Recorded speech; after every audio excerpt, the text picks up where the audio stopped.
You're just one step away from your dream life, and that step isn't a new productivity system or morning routine.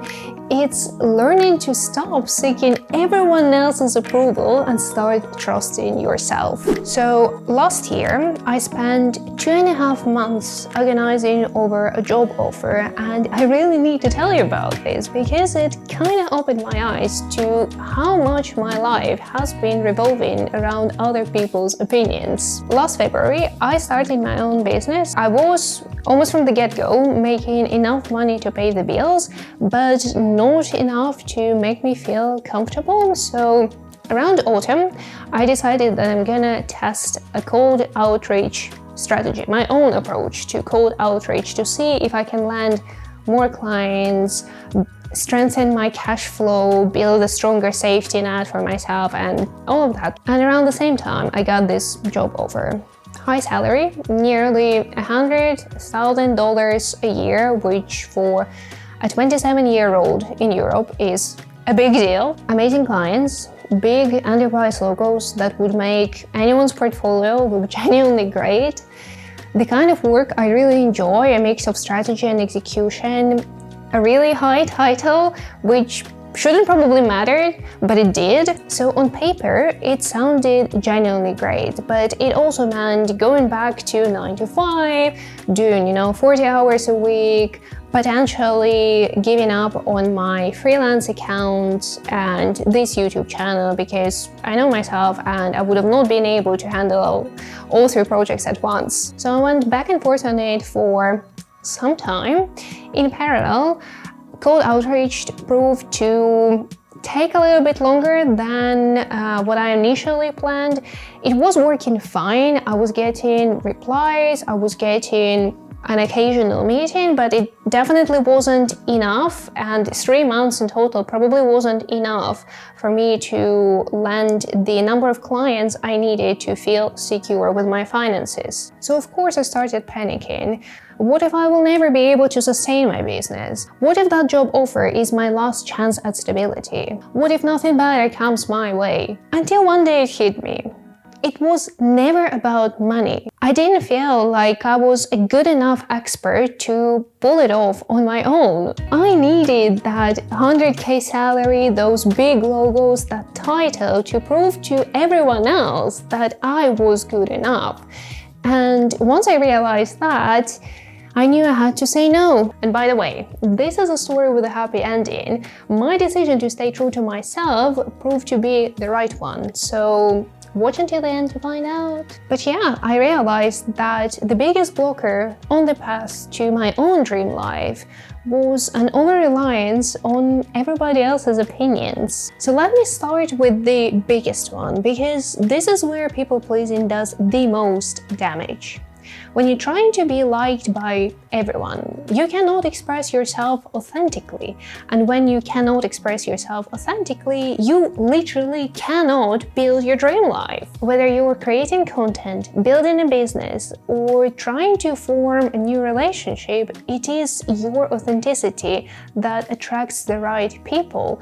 Authenticity is the literal driver behind all of it. But when you're people-pleasing, you're constantly second-guessing yourself. You're using the blandest language possible so that nobody takes your words the wrong way.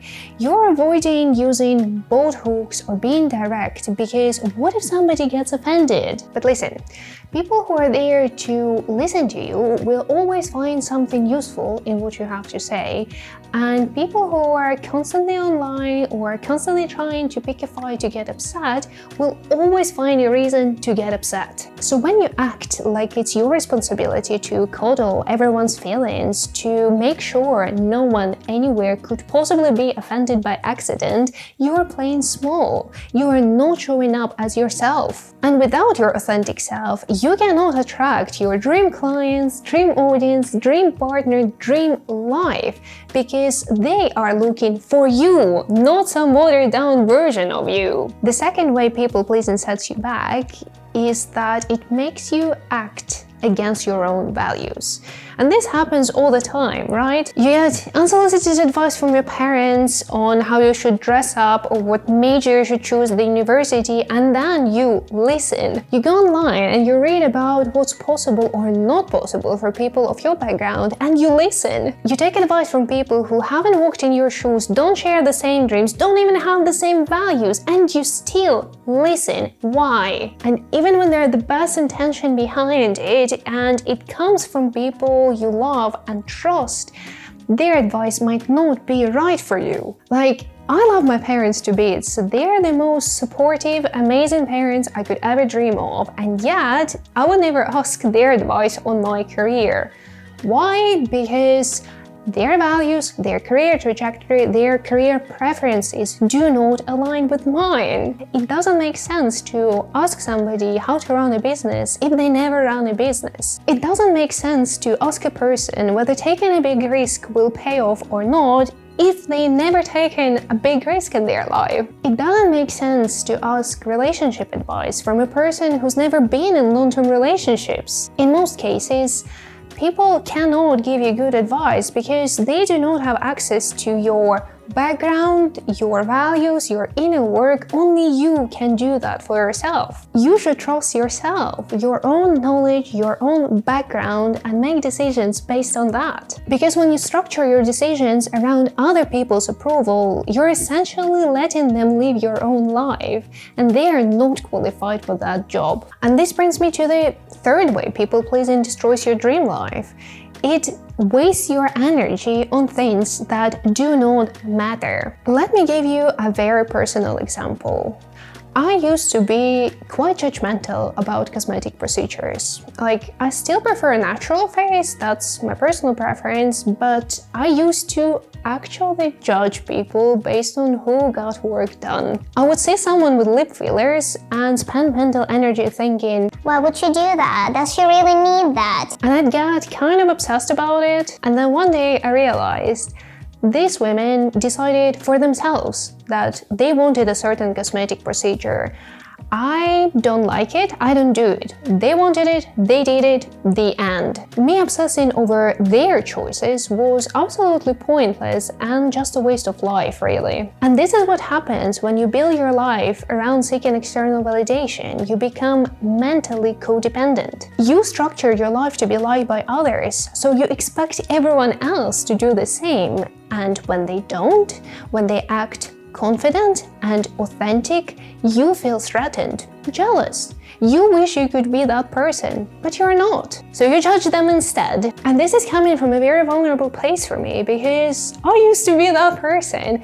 I used to be so reliant on other people's opinions that I'd rather judge a confident woman than learn how to be one myself. So you waste all that precious time, and let's be real, I hope we all get to live long lives, but our time on this planet is limited, and yet we waste our precious life energy on judging people we don't even care about. Think about how much anxiety goes into trying to be liked by other people. That's a lot of energy, a lot of mental space. And while we can't get rid of it altogether, we're social creatures after all, we can definitely diminish it. So what's the solution? The solution is learning to validate yourself. And I'm gonna be 100% transparent with you. It will take time. It's a constant practice. You cannot go from relying on other people's opinion to this super confident, super badass woman in a day. It will take longer than that, but as you practice it, it will get easier. In marketing, we constantly say, if your product or service is for everyone, it is for no one. Because your niche is as much about who it is for as it is about who it is not for. Being afraid of rejection will essentially prevent you from discovering your niche, your audience, your dream job, and finding your way to your dream life. And yes, this means some people will not like it. Some people will leave mean comments, and some people will judge your choices. But so what? The people who are meant for you, who share your values, who appreciate your authentic self, those people are waiting for you to stop playing small and start showing up fully. So back to that job offer.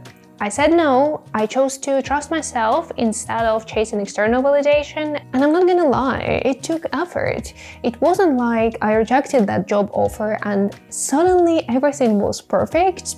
No, I had to reach out to clients, do the work, and believe in my own expertise even when it felt uncomfortable. But 2 months later, I'm making a higher income than I was at the end of last year, and I also have a few ongoing sales conversations, so if everything goes according to plan, I will get pretty close to that job offer in terms of income. But even more importantly, I work at my own pace, on my own schedule, building something that is actually aligned with my own values, because I chose my own path over other people's approval.